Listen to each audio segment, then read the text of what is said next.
He called my art trash. Then a museum fought to own it. So last Christmas, my husband threw my gift in the trash, right in front of our daughter. And the worst part? He smiled while doing it. I'm Clara Evans, 36, from a small town in Oregon. I teach art at the local high school. Clay mostly. You know, the kind of class kids take when they want an easy A. I've spent half my life shaping things with my hands. But to Brian, my husband, that's a waste of potential. He's a finance guy, thinks emotions are for people who can't do math. Our 10th anniversary was supposed to be special. I'd been saving up, secretly working on the ceramic vase for months. It wasn't just a vase, it was our story, 10 little carvings around it, one for each year we'd been married, the night he proposed, the year we bought our house, when our daughter Lena was born. I thought he'd understand what it meant. Spoiler alert, he didn't. That evening, I set the table like always. Candles, roast chicken, his favorite bourbon. Lena was on her phone, barely looking up. Brian came home late, wearing that smug grin he gets when he's been somewhere expensive.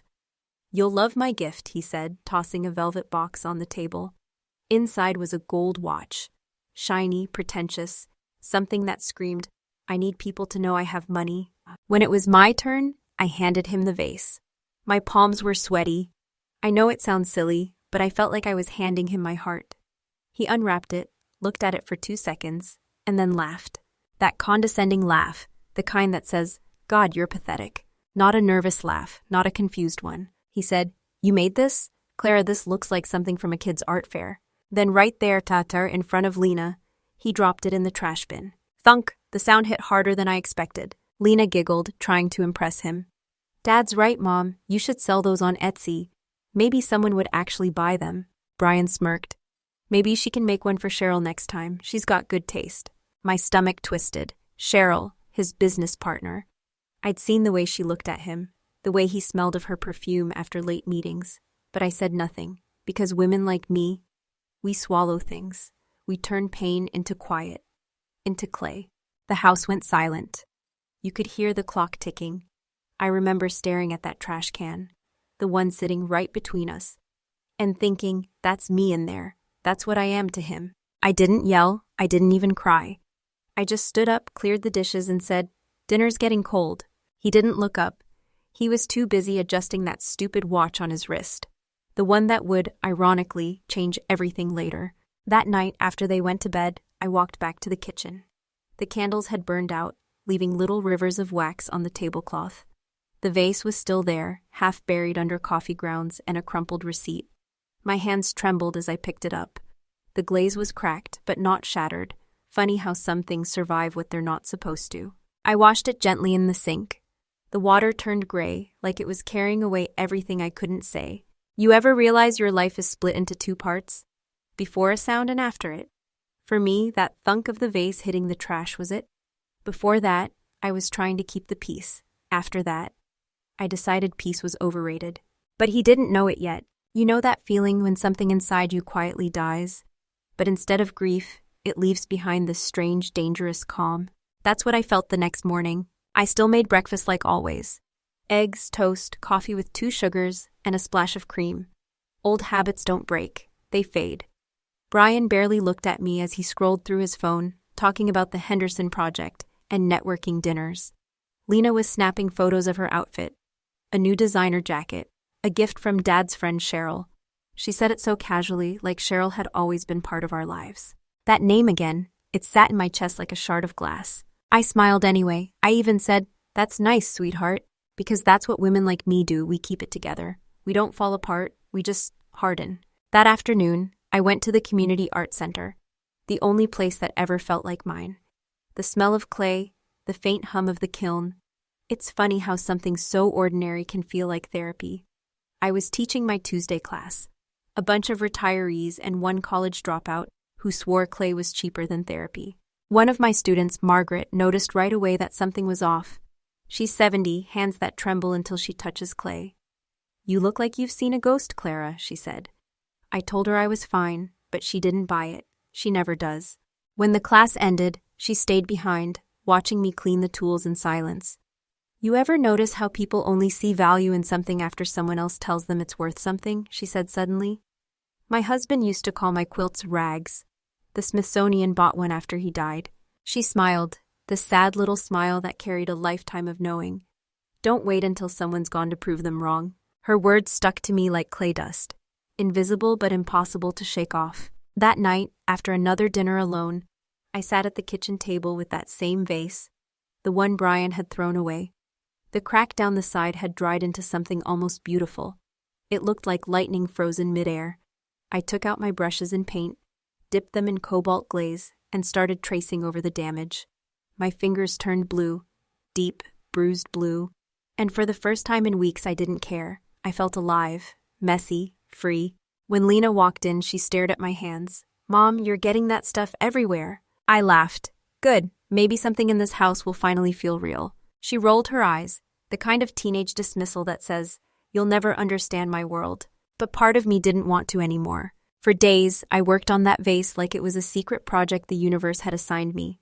Each night, I'd add a new layer, a new color. Each morning, I'd scrub blue off my fingers before heading to school. I started documenting the process. Not for anyone else, just for me. My camera roll was full of hands, clay, light. The slow return of something I thought I'd lost. Purpose. A week later, the center director asked if I'd submit a piece to a local showcase. "It's small," she said, "but a gallery owner from Seattle might stop by. You've got something raw in your work, Clara." Raw. No one had ever called my work that.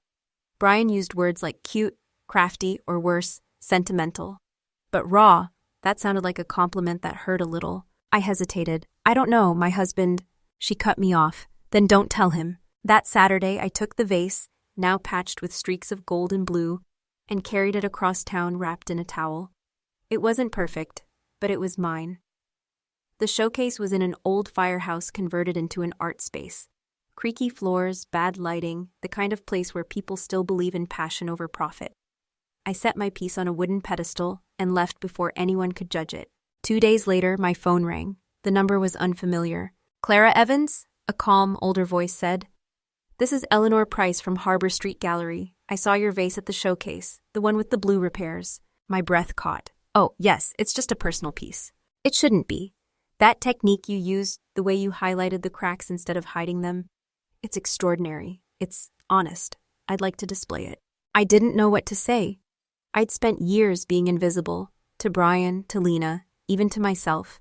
And suddenly someone saw me, really saw me. That night I told no one, not Brian, not Lena. I just sat at my kitchen table again, staring at my blue-stained fingers, and thought, maybe this is what healing looks like. Messy, visible, and impossible to wash off. And when Brian came home late again, reeking of wine and someone else's perfume, I didn't ask where he'd been, because I already knew where I was going.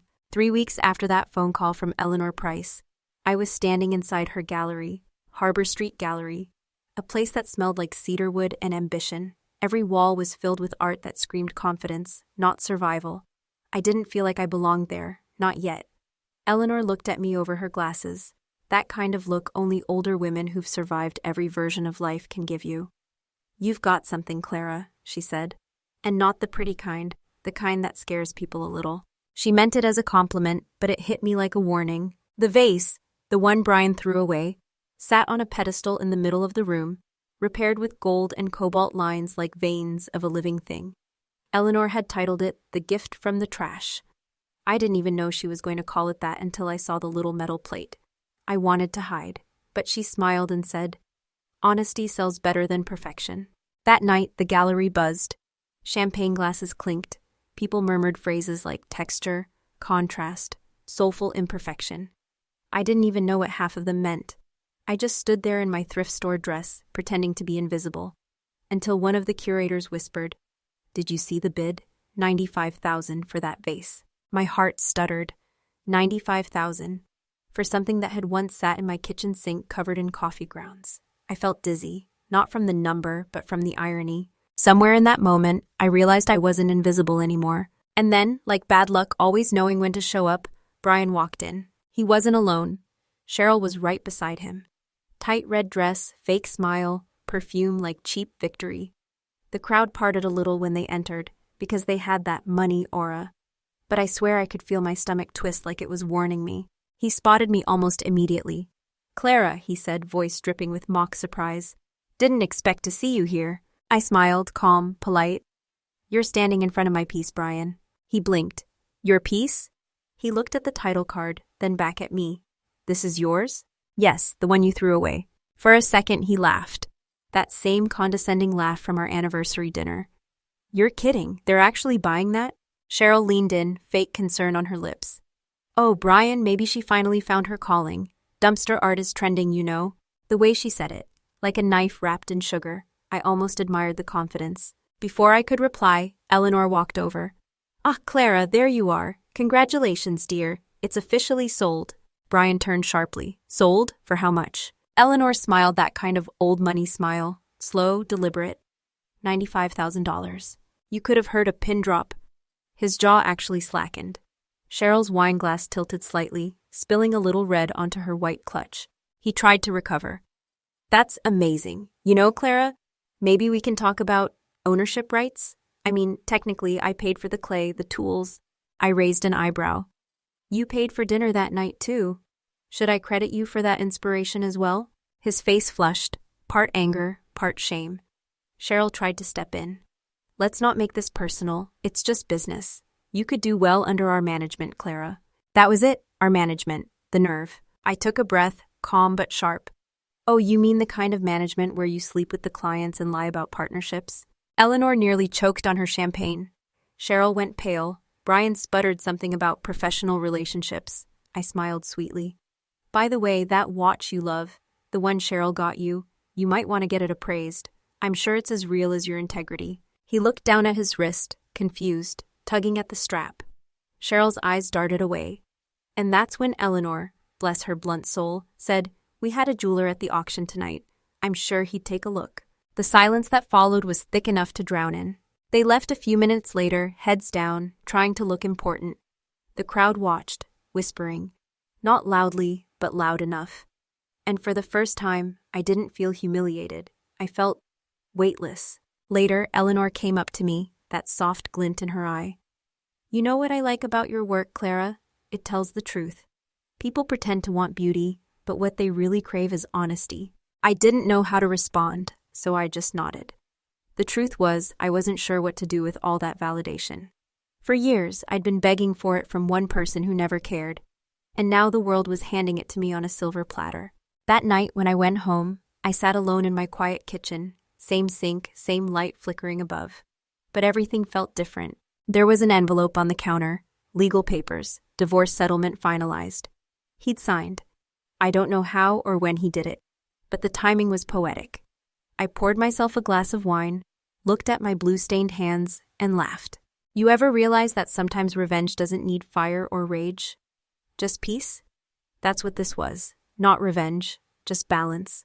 A year after the Harbor Street auction, I opened my own studio.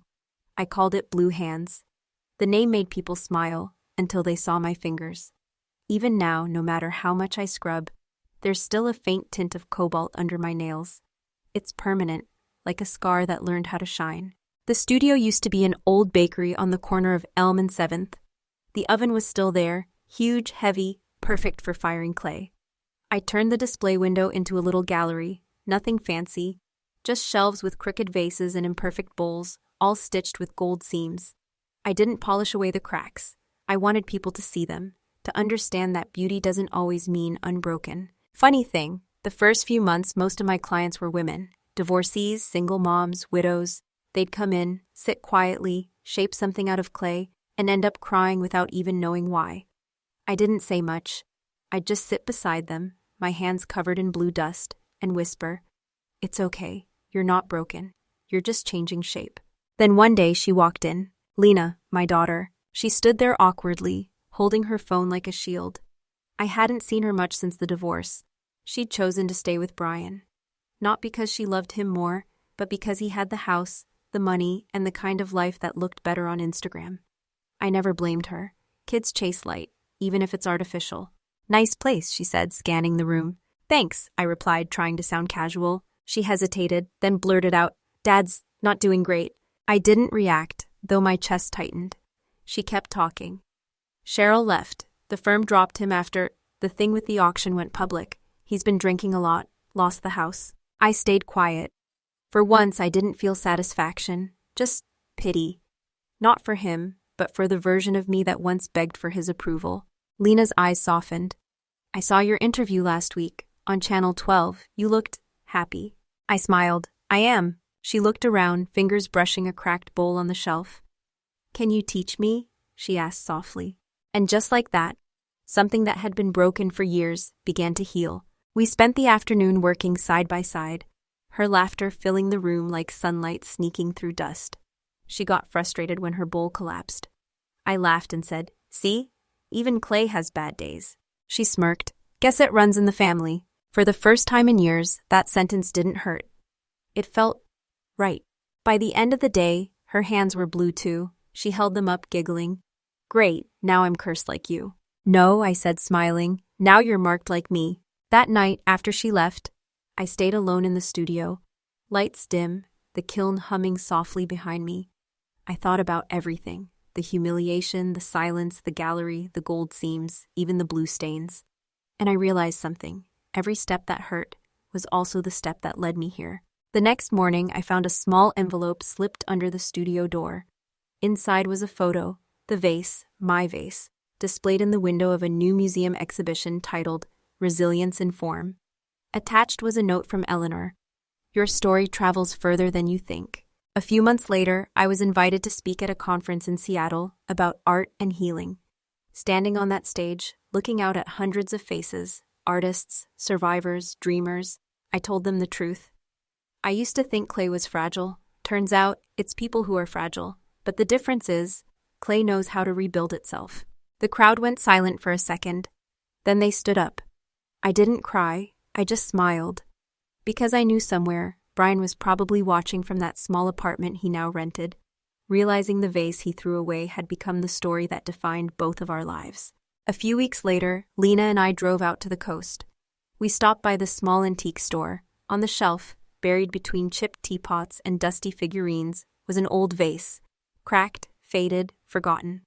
Lena picked it up and whispered, "This one reminds me of you." I laughed. Yeah? Then maybe we'll give it a second life. We bought it for $5. That vase now sits in my studio window.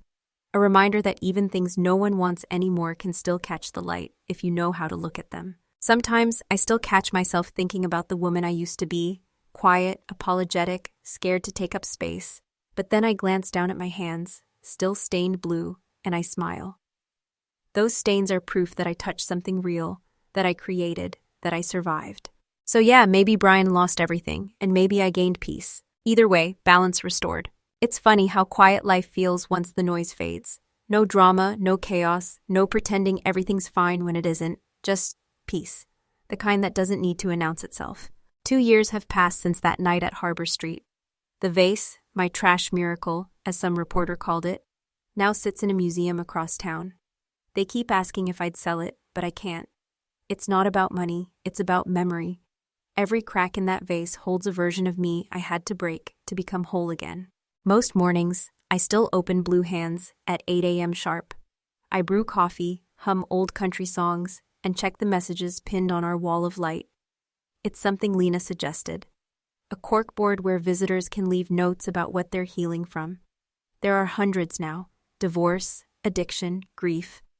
Starting over at 52, one woman wrote, "I came here broken, left with dirty hands and a clean heart." I cried when I read that. Lena's been helping me run the place full-time now. She manages the art classes and the website.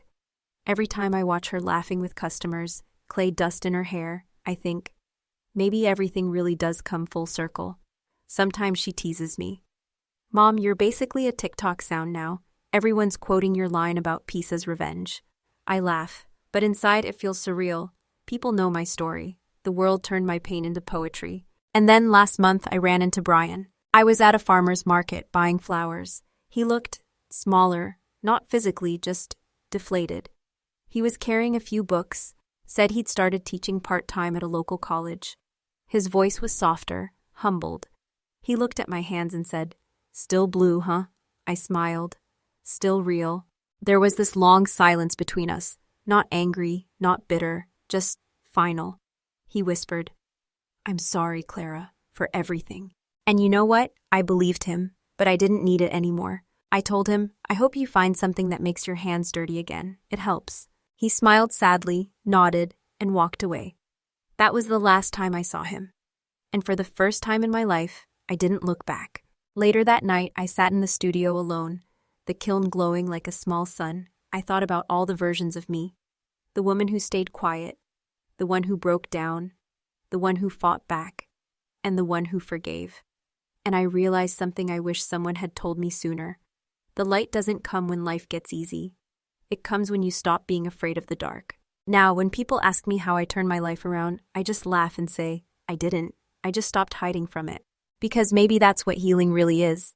Not becoming someone new, but finally coming home to who you were meant to be. If there's one thing this story taught me, it's that silence can be its own kind of prison.